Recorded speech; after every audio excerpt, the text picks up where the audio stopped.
Bueno, Lagarto, estamos en la Biblioteca de Ciencias Médicas y obviamente está Hugo Pizzi acá que siempre nos atiende. Hoy podemos estar hablando en la sala porque casi no hay actividad, entonces podemos levantar un poquito la voz, siempre hablamos despacito.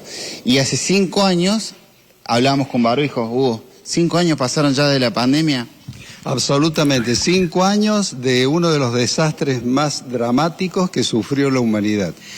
Los nuevos estudios multicéntricos del mundo dicen que no son 8 millones de muertos, sino que son 20 millones de muertos por causas conexas, y hay otros grupos que dicen que son 24 los millones de muertos. Pero lo más triste de toda esta historia es que quedó 18 meses menos de expectativa de vida según estos mismos estudios hechos en todos los países del mundo.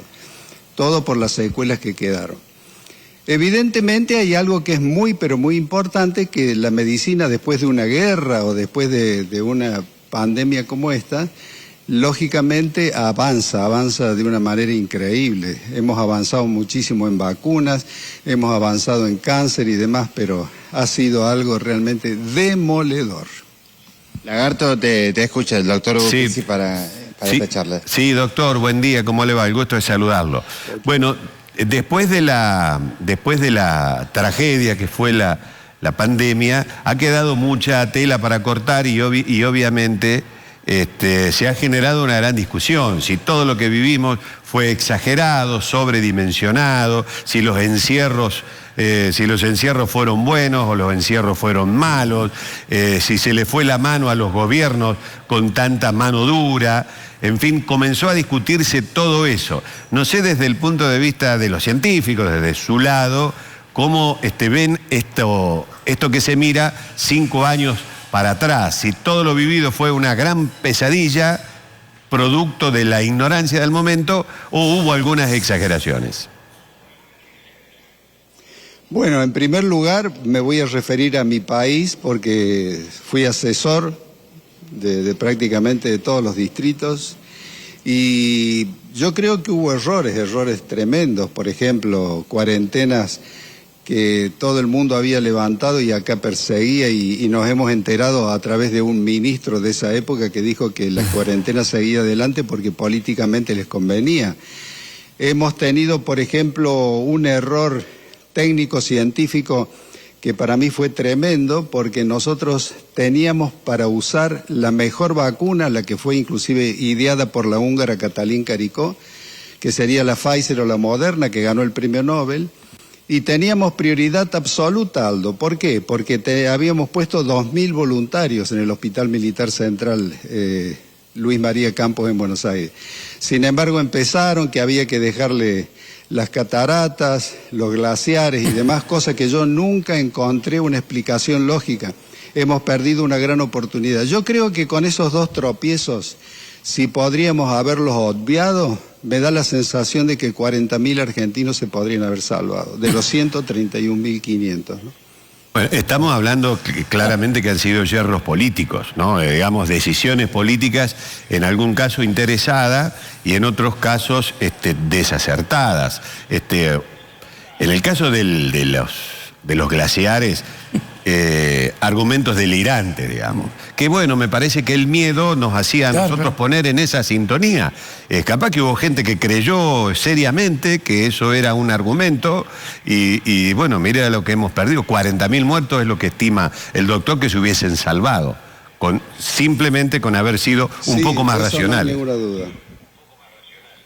Sí, e inclusive concomitantemente también convengamos de que la Organización Mundial de la Salud tuvo sus yerros, porque siempre le dio prioridad a otras vacunas sobre las que eran realmente más importantes, pero la más importante la teníamos nosotros, porque en la vida científica, cuando uno brinda 2.000 voluntarios, o 1.000 voluntarios, o 10.000 voluntarios, es el que está primero en la fila, Aldo, para ponerse esa vacuna.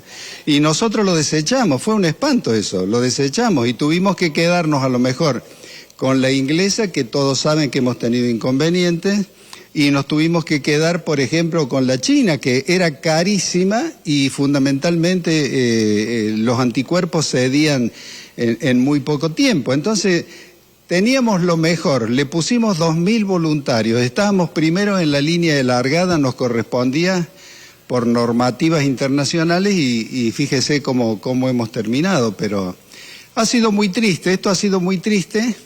De todos modos, hay algunas cuestiones halagüeñas que me gustaría comentarlas porque vuelvo a insistir que cuando la medicina tiene guerras o cuando tiene pandemias de este tipo siempre avanza de una manera desmesurada.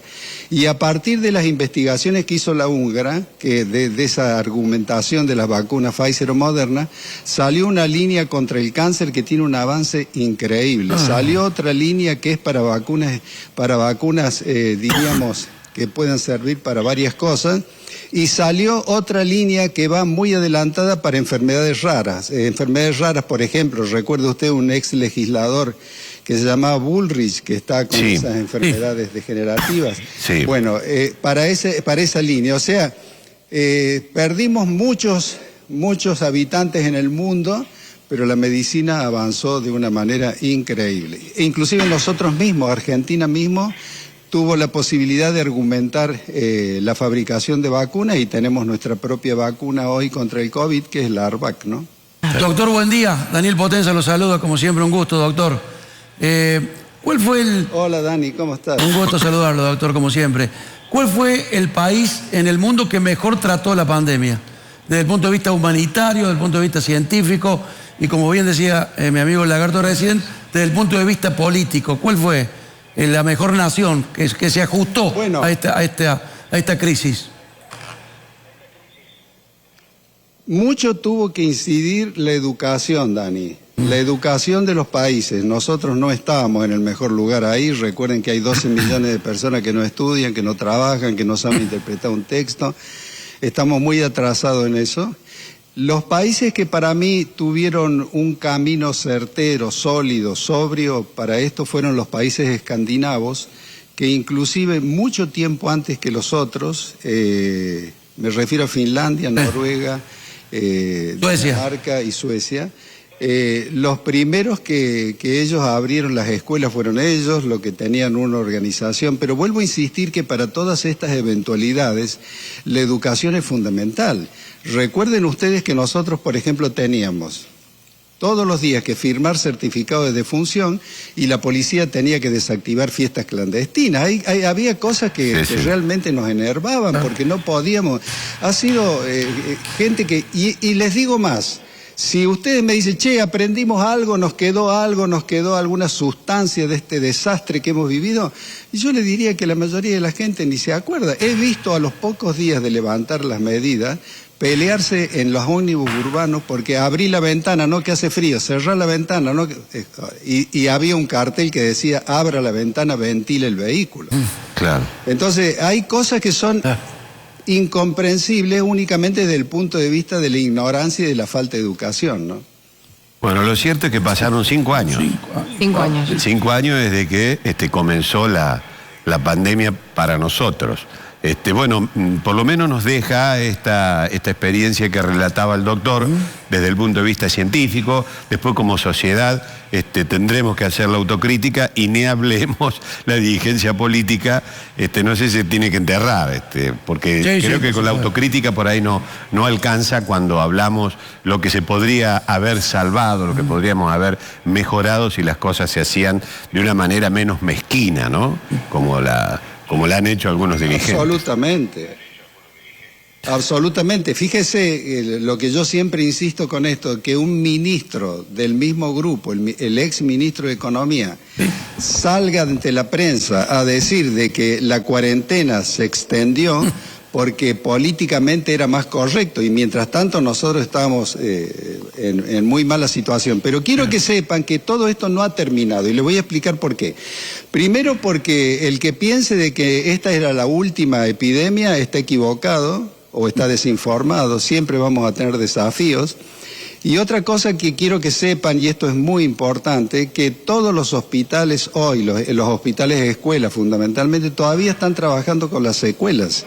Claro. porque ha quedado mucha gente con secuelas y entonces tiene que haber grupos, diríamos, multicéntricos como para poder ayudarlos, porque hay algunos que los podemos sacar a flote, pero hay otros que no. O sea, personas que padezcan o que estén con lesiones cerebrales, hay algunos que ya realmente no tienen ningún tipo de solución, pero han quedado problemas oculares, auditivos, de locomoción, cardíacos.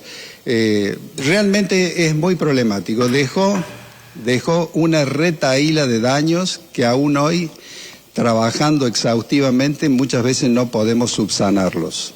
Hoy se publica en algunos diarios que en la Argentina hay 2 millones de personas con problemas de olfato y adjudican un porcentaje alto de eso a la pandemia. Sí, claro, absolutamente, pero ese sería el más simple. Claro. Pero hay gente que ha quedado con demencia. Mire la diferencia de la gravedad de uno y otro caso. O sea, hay gente que ha quedado demente y no puede ser solucionado el problema. Y hay gente que evidentemente tiene trastornos hasta hace poco. Ustedes fueron presentes y testigos cuando vinieron los españoles por la Fundación Messi, eran para problemas de arritmias cardíacas post pandemia. O sea, es muy complicado esto, es muy complicado. Bueno, doctor, le agradecemos como siempre la gentileza de habernos atendido e ilustrado, como siempre lo hace. No, por favor. Bueno. Por favor, un abrazo cariñoso para todos. Hasta pronto. Adiós. Muchas gracias. Hasta luego.